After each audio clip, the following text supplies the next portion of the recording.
ఆ పాదాలకి గంధము కుంకుమ అలంకారం చేయండి.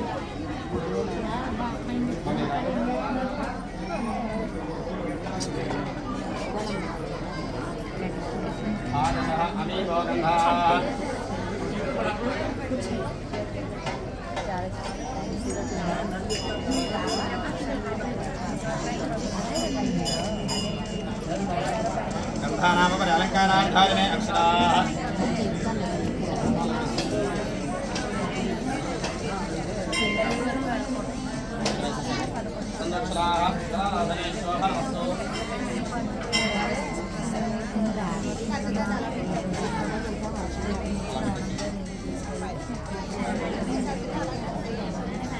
ఇప్పటిదాకా మనం చేసినటువంటి కార్యక్రమం ఏమిటయ్యా అంటే ఆదవ పూజ్యో గణాధిప. మొదటిగా మనం గణపతి పూజ చేస్తున్నాం. తర్వాత పుణ్యాహవాచనము అని చెప్పేసి మనం ఇక్కడ 3 సింపుల్ పెట్టి చేసాం. చూసారా ఏమిటయ్యా అంటే ఇక్కడికి వచ్చినటువంటి ద్రవ్యాలు కానీ మనం ఇంట్లో శుభ్రంగా స్నానం చేసినప్పటికీ కూడా మనం చేసినటువంటి పాపాలు మన ఎముకల్ని అంటిపెట్టుకుంటాయన్నమాట. అటువంటి పాపాలు ఇవన్నీ కూడా పోవడానికి పుణ్యాహవాచనము అనేటటువంటి కార్యక్రమాన్ని చేసాం. తదుపరి వాళ్ళకి ఆ బ్రాహ్మణుని పిలిచి కన్యాభరణాలు ఇచ్చామన్నమాట. అయితే దాని అర్థం ఏమిటో అంటే మీరిప్పుడు కన్యాదాత గారు అన్నమాట. మీరిప్పుడు ఆడపిల్లి వారి వైపు మగపిల్లి వారి వైపు కాసేపట్లో వస్తారు. అయితే మీరు ఆయన అమ్మమ్మ దగ్గరికి వెళ్ళిపో. అమ్మమ్మ దగ్గరికి వెళ్ళిపో. అయితే మీరు కన్యావరణ ఇచ్చారన్నమాట. మా అమ్మాయికి తగినటువంటి వరుణ్ణి మీరు వెతికి తీసుకురండి అని చెప్పేసి ఆ ఋషివర్యులైనటువంటి ఆచార్యులకి మీరు వరుణ్ ఇచ్చారన్నమాట. అంటే మా అమ్మాయి గుణగణాలు ఇవి, మా అమ్మాయికి తగినటువంటి వరుణ్ణి మీరు వెతికి తీసుకురండి అని చెప్పి ఆ ఆచార్య స్వామి వారికి మీరు మృత్యుక వరుణ అంటే వాళ్ళు వెళ్ళడానికి రావడానికి దారి ఖర్చులు మీరు ఇచ్చారు. ఇచ్చి మా అమ్మాయికి తగినటువంటి వరుణ్ణి తీసుకురమ్మని మీరు ఆజ్ఞాపించారు. ఆయన కూడా తస్మై దాస్యామి అలాగే నేను కూడా వెతికి తీసుకొస్తానని చెప్పేసి వారిద్దరూ కూడా బయలుదేరి వెళ్ళారనమాట. వారు బయలుదేరారు, ఒక మంచి సంబంధాన్ని అయితే చూశారు. ఇప్పుడు ఆ సంబంధాల యొక్క వివరణ అంతా కూడా ప్రవర రూపంలో మనం ఇప్పుడు చెప్పుకుంటాం అనమాట. స్వామివారి యొక్క ప్రవర కార్యక్రమం జరుగుతుంది. అమ్మవారి యొక్క పేరు గోత్రాలు, స్వామివారి యొక్క పేరు గోత్రాలు ఇప్పుడు చెప్తారు. అందరూ కూడా శ్రద్ధగా వినండి. తర్వాత రామచంద్ర స్వామి వారి గారి తాతగారి పేరు ఏంటో అడుగుతారు, మీరు అందరూ చెప్పాలి. ఓం చతుస్సాగర పర్యంతంగా బ్రాహ్మణేభ్యః శుభం భవతు.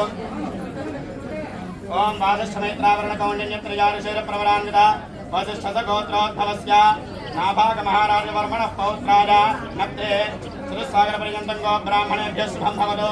వాసిష్ఠమైత్రావరణ కౌండిన్యత్రయారుషేర ప్రవరాన్విత వసిష్ఠస గోత్రోద్భవస్య అజ మహారాజవర్మణః పౌత్రాయ చతుస్సాగర పర్యంతంగా బ్రాహ్మణేభ్యః శుభం భవతు.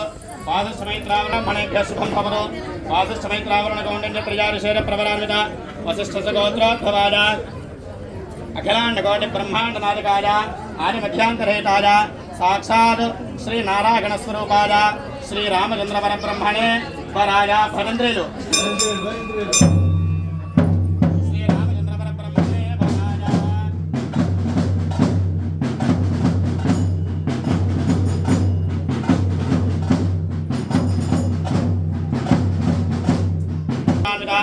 ఆంజేయ సహాజాస్య గౌరమత్రయానుశైల ప్రవరాన్విత గౌరమస గోత్రోద్భవస్య స్వర్ణరామ మహారాజ పర్వణారప్తి చతుస్సాగర పర్యంతంగో బ్రాహ్మణేభ్యః శుభం భవతు. ఆంజేయ సహాజాస్య గౌరమత్రయానుశైల ప్రవరాన్విత గౌరమస గోత్రోద్భవస్య హ్రస్వరామ మహారాజ పర్వణః పౌత్రి చతుస్సాగర పర్యంతంగో బ్రాహ్మణేభ్యః శుభం భవతు. ఆంజేయ సహాజాస్య గౌరమత్రయానుశైల ప్రవరాన్విత గౌరమస గోత్రోద్భవస్య జనక మహారాజ పర్వణః పుత్రి చతుస్సాగర పర్యంతంగో బ్రాహ్మణేభ్యః శుభం భవతు. ఆంధ్రేయ సహాజాస్య గౌతమత్రయానుశైల ప్రవరాన్విత గౌతమస గోత్రోద్భవీ సాక్షాత్ శ్రీ మహాలక్ష్మీ స్వరూపిణి నిత్య కాత్యాగిని వ్రత చిరంతిని శ్రీ సీతాదేవి నామ్నీం కన్యా. అయ్యా ఒకసారి భజంత్రులు మేళన చేయండి. శ్రీరామచంద్రమూర్తిని చూసి తీసుకొచ్చారన్నమాట. అయితే తీసుకొచ్చిన వాళ్ళందరూ కూడా చెప్తున్నారు, అయ్యా ఈయన చతుస్సాగర పర్యంతం గోబ్రాహ్మణేభ్యః శుభం భవతు.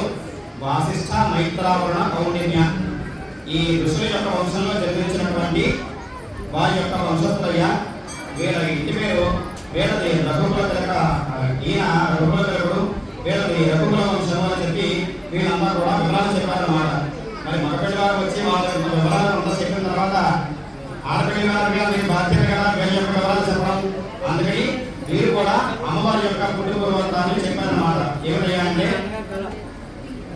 ఏ కులంలో ఉద్భవించింది? గౌతమ గోత్రమేనా? ఋషులు ఆంగీరస, ఆజాస్య, గౌతమ. ఈ త్రయాసులు అంటే వాళ్ళ యొక్క వంశంలో అమ్మవారు ఉద్భవించారన్నమాట. అమ్మవారు ఉద్భవించిన తర్వాత వారి యొక్క వివరాలు చెప్పి, మా అమ్మాయి చాలా మంచిదండి, మీ అబ్బాయికి తగినటువంటిది, మీ అబ్బాయి గారు ఎంత కష్టపడతారో దానికన్నా కొంచెం ఎక్కువే కష్టపడుతుందని చెప్పేసి ఆడపిల్లి వారిగా మీరు చేయాల్సినటువంటి ఇదంతా కూడా చేశారన్నమాట. అమ్మాయి గురించి బాగా వీళ్ళు చెప్పారు. చెప్పిన తర్వాత ఇరువురికి అంగీకారమైంది. అంగీకారమైన తర్వాత పెద్దలందరూ కూడా వీళ్ళందరికీ కూడా వివాహాన్ని జరిపించడానికి నిశ్చయం చేశారన్నమాట.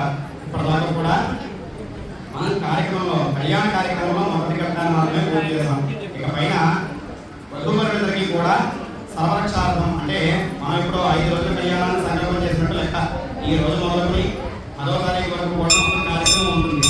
ఆ కార్యక్రమంలో వధూవరులందరికీ కూడా ఎటువంటి ఆటంకములు కలగకుండా ఉండడానికి ఇప్పుడు రక్షాబంధన పూజ చేస్తారు. అలాగే వివాహ యోగ్యత సంపాదించడం కోసం ద్వితీయ యజ్ఞోపేత ధారణ అంటే బ్రాహ్మణులకి, రాజులకి, వైశ్యులకి కూడా ఏమయ్యా అంటే యజ్ఞోపేతం అనేది ఒకటి ఉంటుంది. ఆ యజ్ఞోపేతం అబ్బాయికి పెళ్లి కానంత వరకు ఒకలా ఉంటుంది. పెళ్లి అయిన తర్వాత మామూలుగా రెండో యజ్ఞోపేతాన్ని వేస్తారు. అప్పుడు కొంచెం బరువెక్కించండి. అలాంటి యజ్ఞోపేత ధారణ కార్యక్రమాన్ని ఇప్పుడు జనక మహారాజు అయినటువంటి వెంకట సుబ్రహ్మణ్య మహారాజు శర్మ గారు ఆయన సంస్థల్లో రామచంద్రమూర్తికి తిరిగి యజ్ఞోపేత ధారణ చేస్తారు. నమస్కారం చేసుకొని అందరూ కూడా శుభ్రంగా రామనామ జపాన్ని చేస్తూ ఉండాలి. శుభ్రంగా ఇంట్లో ఎప్పుడూ సీరియల్స్ అవన్నీ ఇంట్లో ఎప్పుడూ వస్తూనే ఉంటాయి. కబుర్లు, కార్యక్రమాలు అవన్నీ ఎప్పుడూనే ఉంటాయి. కానీ ఈ రోజు ఈ శ్రీరామనవమి రోజు ఈ రామదారి మంత్రాన్ని జపం చేయడం ద్వారా అనంతమైనటువంటి పుణ్యాలను సంపాదించుకున్న వాళ్ళు ఉన్నాం. కాబట్టి ఇతర ధ్యాస పెట్టుకోకుండా అందరూ కూడా రామనామ జపాన్ని చేస్తూ ఉండాలి. జై ఆవయోహో సర్వ రక్షాబంధన పూజ పూర్వక యజ్ఞోపవీత పూజాం కరిష్యే.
ఆవరణం సమర్పయామి అయ్యానా సమర్పయ పూజామి. ఓం ఓం దేవాయ మహామాయ మహామాయ మహామాయ ఓం విష్ణవే మహామధురాయ మహాదేవాయ మహామాయ మహాశ్రీధరాయ మహావజీయ మహావదనాయ మహా రామదాయ మహాదేవాయ మహాదేవ మహాదేవ మహాదేవ శ్రీ విష్ణుబ్రహ్మణే నమః. రక్షాబంధనానుష్ఠాన పూర్వక యజ్ఞోపవేతాభ్యో నమః.